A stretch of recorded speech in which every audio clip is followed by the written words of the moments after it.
Hello, nice to meet you all. Thanks, Sophia. So first of all, I'd like to introduce myself. My name is Ilan Hertz. I'm head of lead generation here at Sisense. I've been in online marketing for over 10 years now, in various high-tech companies, targeting technology companies, mostly B2B companies. And the last year and a half, I've been the head of Legion here at Sisense. Throughout the years, I've been working a lot with Excels, with various popular analytics or tools to analyze my data, starting with Google Analytics and going through all various data platforms. But eventually when I'm a bit of a data freak, but eventually when I came to Sisense, I found the holy grail of to match my my data and analysis needs, which was Sisense, and we work closely with Sisense, and I'll show you some examples. But before we dive into the dashboards and dive into the data itself, I'd like to explain a bit about the structure of the marketing team here at Sisense and a bit about the lead flow and the types of leads that we bring into the system. So a bit about the structure of our marketing department. We have 4 various teams within the marketing department. We have a brand team. Under the brand team, the responsibilities are social media, content, PR, and events. We have Legion team. That's the team under my responsibility. We're in charge of all the paid advertising, the PPC campaigns or other types of advertising campaigns. We're in charge of third-party lead acquisition. Just now I'll dive down into what that actually means. All our non-paid leads, mainly organic search leads, and one of our responsibilities is also the Sisense website. The next team is the marketing programs team. The marketing programs team is in charge of everything that happens after the lead comes in charge of all the email nurturing campaigns, in charge of our marketing automation platform. We use Marketo here at Sisense. And then we have 2 SDR teams. SDR is sales development representatives. These are the teams that actually do the hard work of qualifying the leads. They get the leads from us after they go through some type of process. I'll take you through a bird's eye view of that process. They contact them and they try and convert them into MQLs. Just now explain what MQLs mean. We have 2 types of teams within our SDR teams, inbound teams which receive all the leads from us, from marketing, and outbound teams which actually do their own outreach to various leads. A bit about the source of leads, the types of lead sources we have. I mentioned we have non-paid leads, Google organic, direct leads. We get leads from Bing and from a big variety of other search engines. We have our PPC leads coming from Google AdWords, from Facebook, and from more niche platforms such as Capterra. We use LinkedIn as well, and we keep on testing additional sources. And then we have the lead acquisition leads, which are divided into various types. We have vendor comparison, we have content syndication leads, we have webinar leads, we have leads that come from review websites. The main difference between the PPC leads and the third-party leads is that the PPC leads actually convert on our website, web assets, and the third-party leads actually convert on the third-party website, and then are sent to us as an Excel spreadsheet with the lead details or with some type of integration with our marketing automation platform. We have over 50 different lead sources and different campaigns. We keep on growing, we keep on testing, we keep on looking and finding more lead sources to help, scale up and match the growth of the company. A bit about the funnel and the flow of our leads, and it will lead me to the types of KPIs and numbers that we look at. So we have our website. The visitors come to our website. Once they come to our website, they're anonymous, and they do some type of activity on our website. The activities they can do, they can fill out a form on our website, a trial form, a quote form, a demo, and all types of other forms we have on our website. So once the lead fills out the form, it becomes a created lead. We know the details. In addition to that, we get all the leads from the third-party lead providers directly into our marketing automation platform, and based on a set of rules within Marketo, our marketing automation platform, the system decides if to open the leads to the SDR or to keep the leads in the nurture in our email drip campaigns until they become a bit more relevant, and then they will open. Once the SDR receives the lead, then he tries to qualify the lead. It's called, I'm sure some of you are aware of that phrase, band qualification, for budget, authority, need, and timeline, and they try and set a demo with our sales team. Once a demo is set, then the status of the lead is called MQL, Marketing Qualified Lead. The day of the demo comes and the sales team does the demo. Following the demo, the sales person needs to decide that MQL has a chance of turning into a customer or not. If the answer is no, then the sales team will send the lead back to us. It will go into our nurture campaigns, and eventually it might open again based on the engagement of the lead. And if the answer is yes, so the sales account executive will convert the lead into an opportunity or an SQL, sales qualified lead.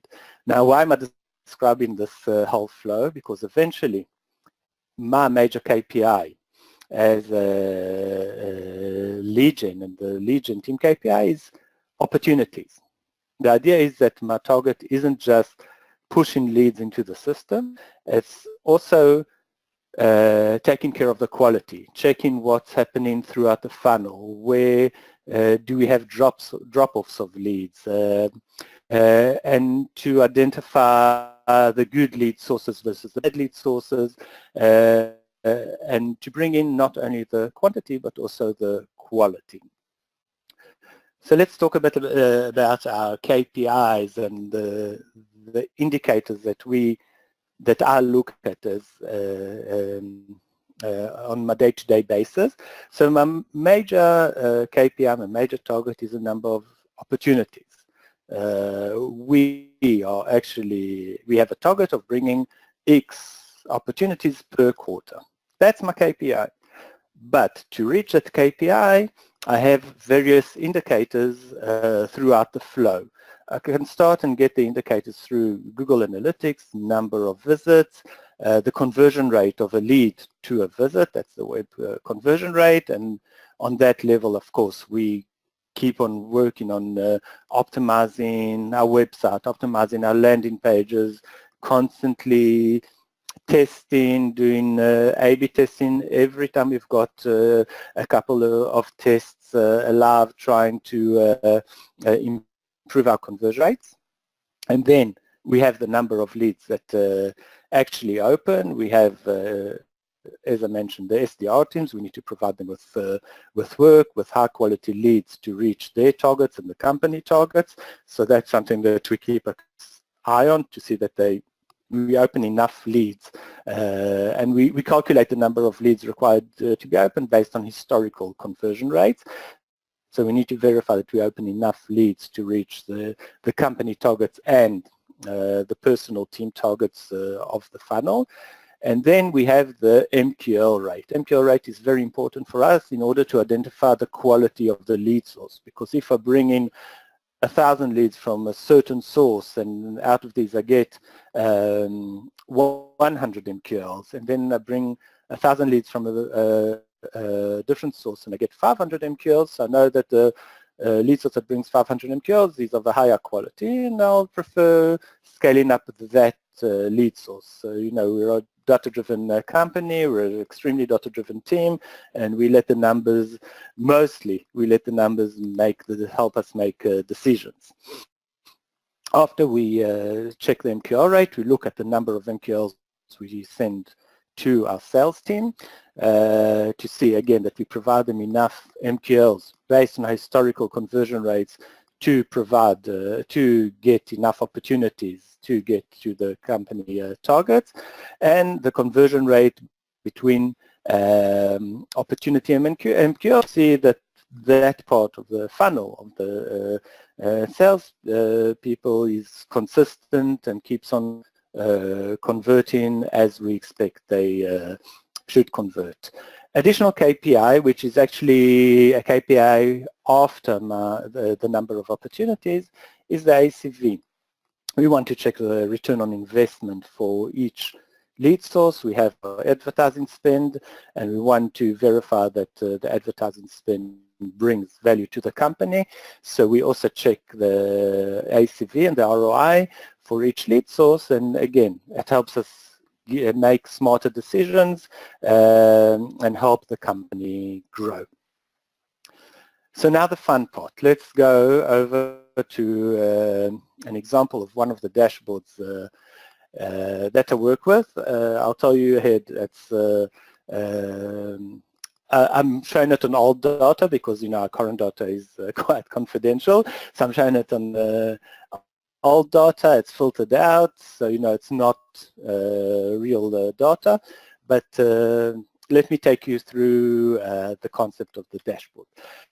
So first thing, I have this gauge showing us what our target is and how far we are from our target. As you can see, currently we're over our target. I can easily change our target if I want. If we decided our target is 1,500, I can adjust it.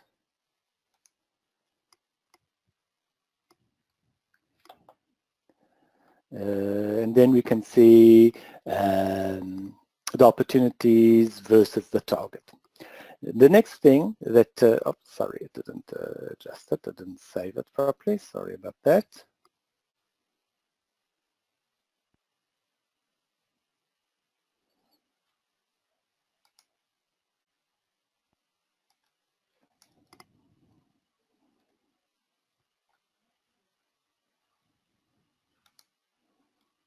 Charities, sorry.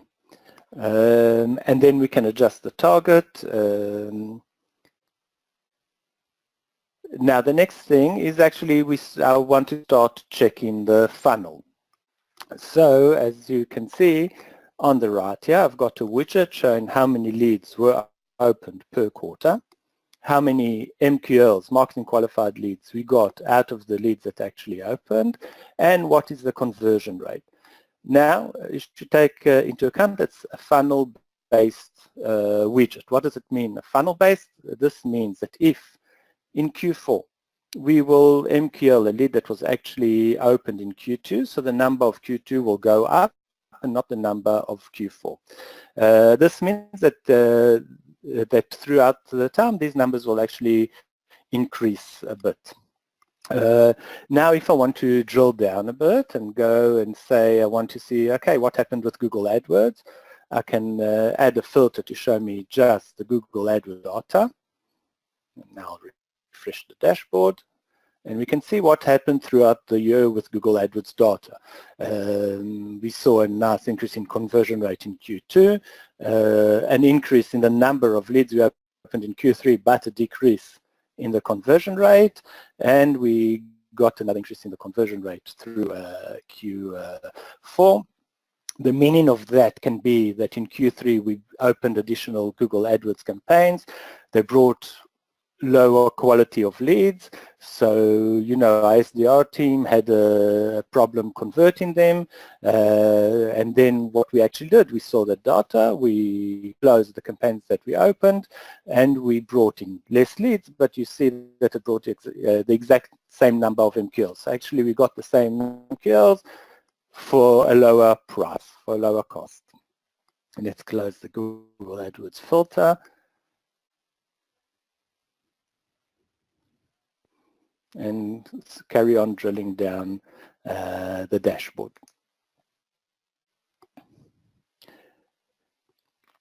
Now, scrolling down, the next widget. One moment, please. Here it is. The next widget, I see the next part of the funnel. I see the MQL versus the opportunity. In this case, I see it, I did a monthly view, but again, I can go into the widget, I can change it into a daily, weekly, quarterly, annual view. This time I'll do it a quarterly view because I like the numbers I see here, because we see a nice increase also in quantity and also in quality.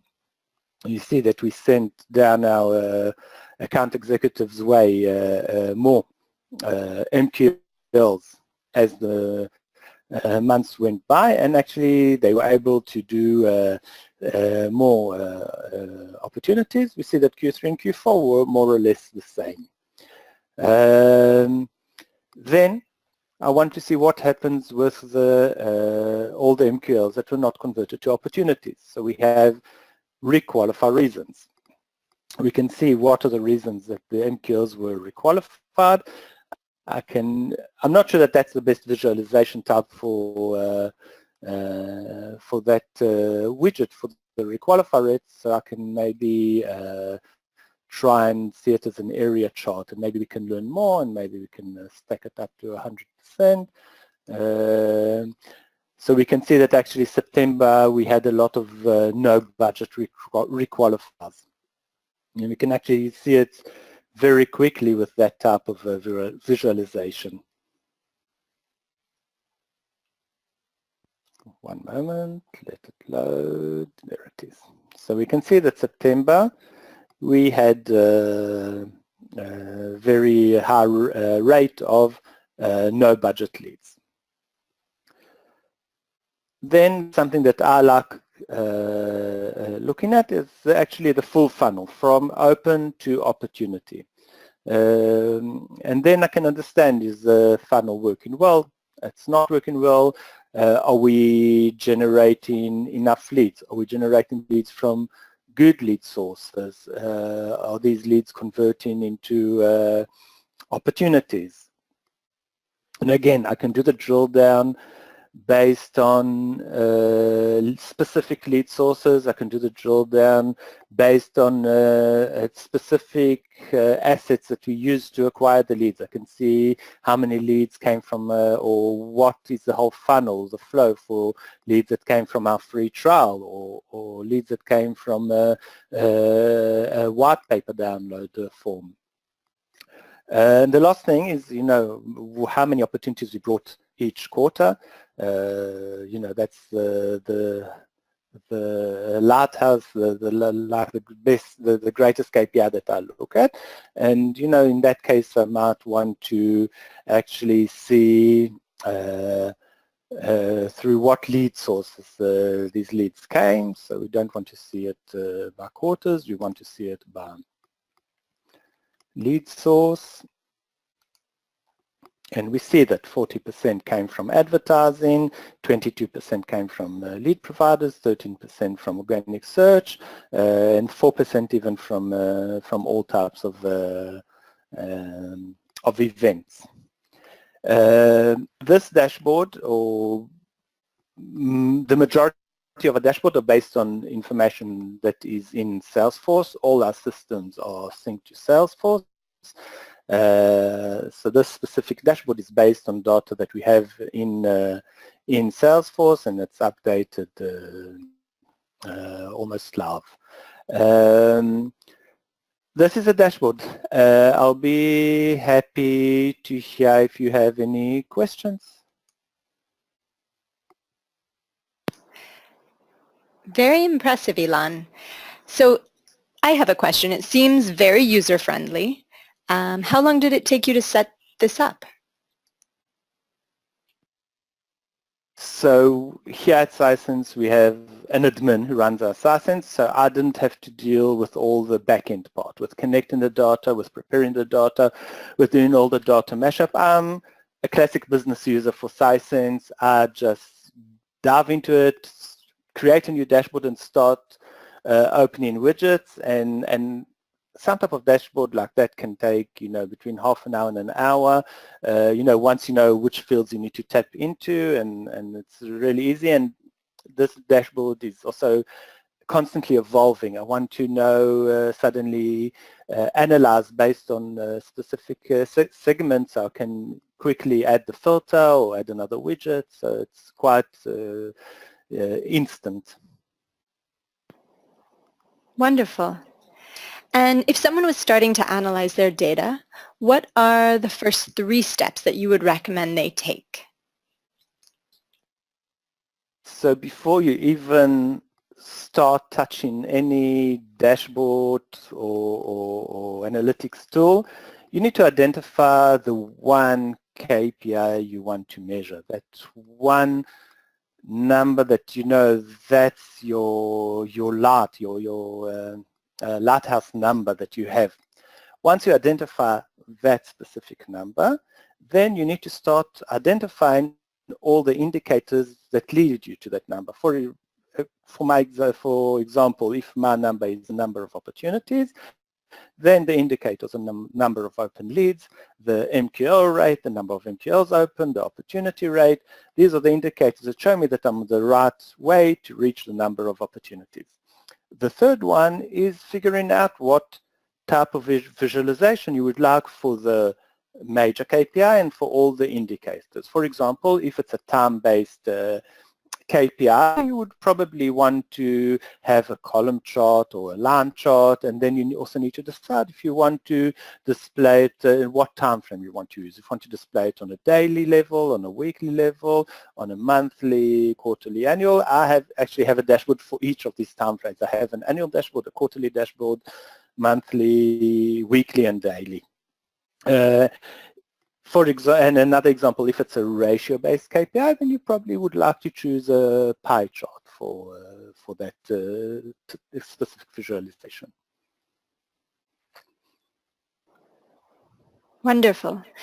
Well, that brings us to the Q&A portion of our webinar. If you guys have any questions, please put them in the chat box and we will get to them. And the first question that I have is, so there are a lot of marketing platforms out there that capture a lot of information. Getting that information into Sisense, how is that handled?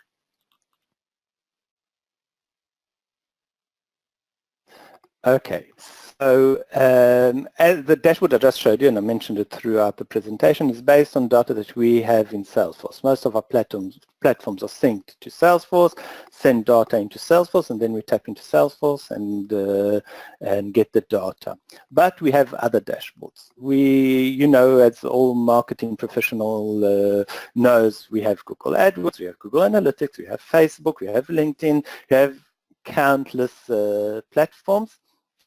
Sisense has native connectors to connect to each of these platforms, and we have other dashboards which analyze the cost data and analyze campaigns that tap into all these platforms to gather the information and the data. Sisense can connect to any platform with the native connectors or with the API that we have for Sisense, and we constantly, and Sisense constantly creates additional connectors. Wonderful. Let's see if we have any more questions coming in. I think that's it. Well, I wanted to say a big thank you to Ilan Hertz for sharing your knowledge and expertise with us. And thank you for all that joined us in today's webinar. We will be sending out the recording, so keep an eye out for that. And we look forward to seeing you guys at one of our next webcasts. Thank you and have a wonderful day.